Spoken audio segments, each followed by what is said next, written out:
Chapter 9. The New Pirate Lord. Jack Sparrow was also making an agreement with Lord Beckett. "You can have Barbossa," Jack said, "and Turner. Yes, you can have Turner." "And Miss Swan?" Beckett asked. "The other people on the Pearl will go with me," Jack answered. "And I'll take you to Shipwreck Cove. Do we agree?" Lord Beckett smiled and picked up the compass. "Jack," he said, "I have this wonderful compass. It will point to what I want most." "Yes," Jack said, "and that's not the Brethren Court, is it?" "No?" Beckett asked. "Then what is it, Jack?"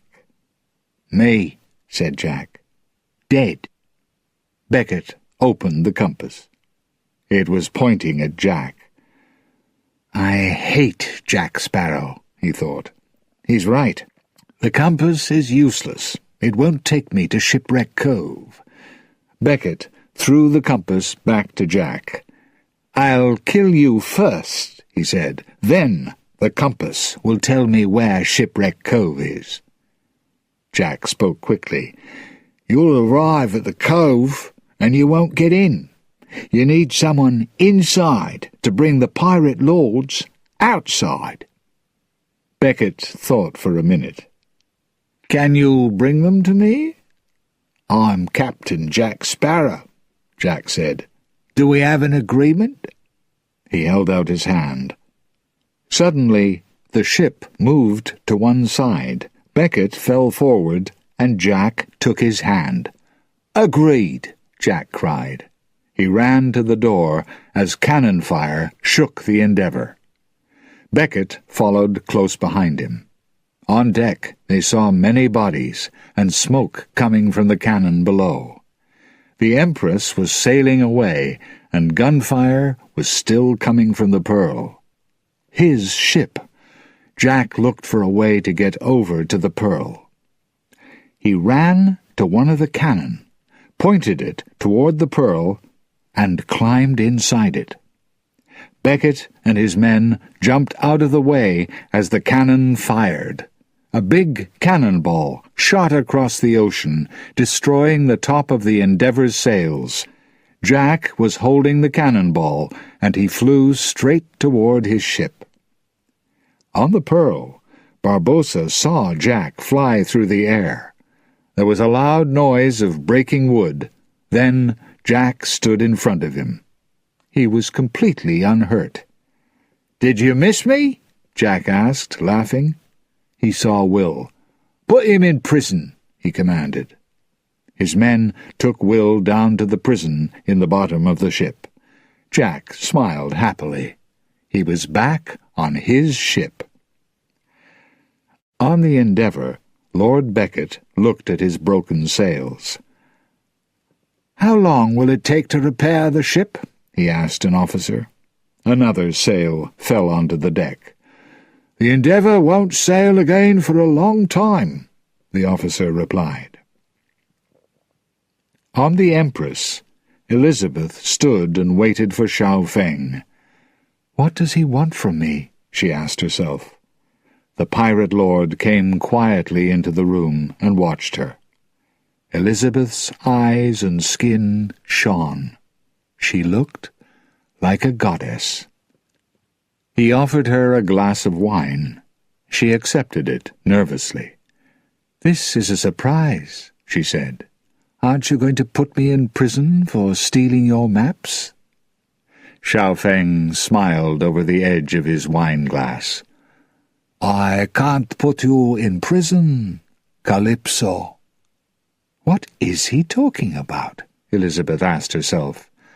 "I know that Calypso isn't your only name," Xiao Feng continued, "but it's what we call you."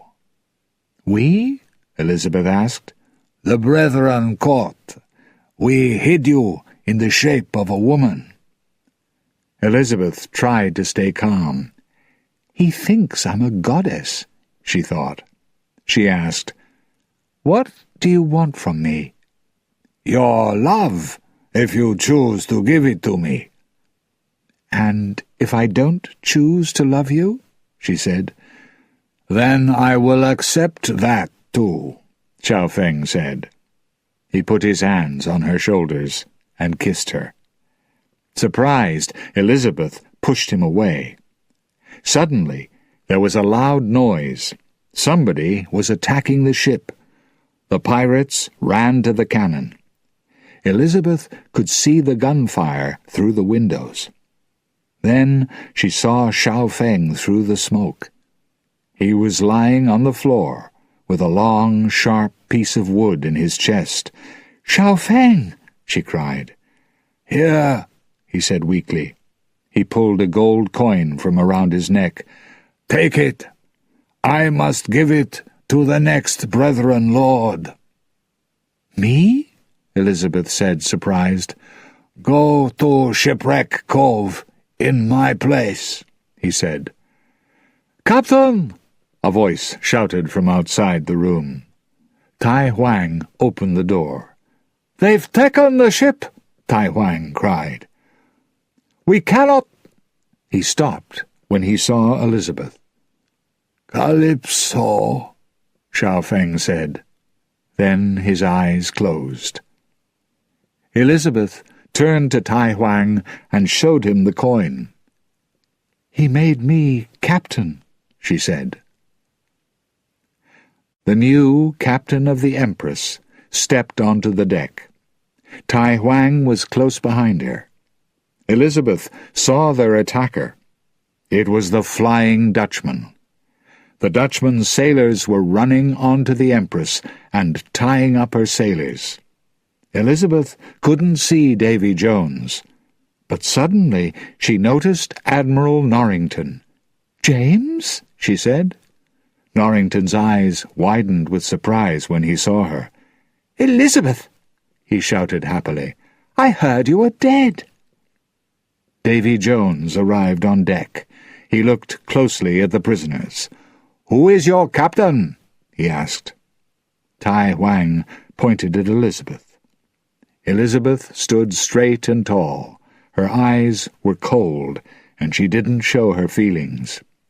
"She isn't a governor's daughter now," Norrington thought. "She really is a pirate captain." He turned to his soldiers. "We'll pull the ship behind us. Put the sailors into the Dutchman's prison." He turned to Elizabeth. "You can have my room." "No, thank you," Elizabeth said proudly. "I'll stay with my men." She followed her pirates. They were locked in small, cold rooms deep inside the ship. "Will's father, Bootstrap Bill, works on the Dutchman," Elizabeth suddenly remembered. "Maybe he can help us to escape."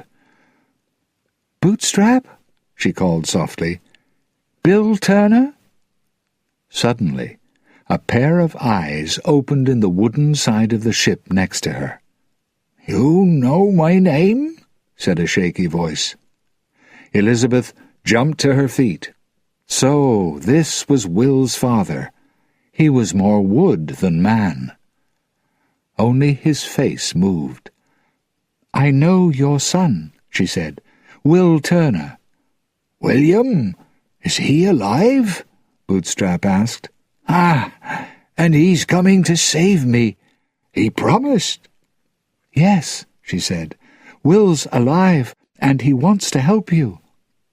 But the hope was disappearing from Bootstrap's eyes. "No," he said quietly. "He can't come. He won't come." "He'll try," Elizabeth said. "You're his father." Bootstrap looked at her with sad eyes. "I know you," the old pirate said. "He spoke of you. You're Elizabeth." "Yes," Elizabeth said, surprised. "Will can't save me," Bootstrap said. "He won't, because of you. If he kills Davy Jones, he'll have to take his place. He'll be captain of the Dutchman forever. If he saves me, he loses you." "Yes," Elizabeth said quietly. Bootstrap began to disappear into the wood of the ship. "He won't choose me.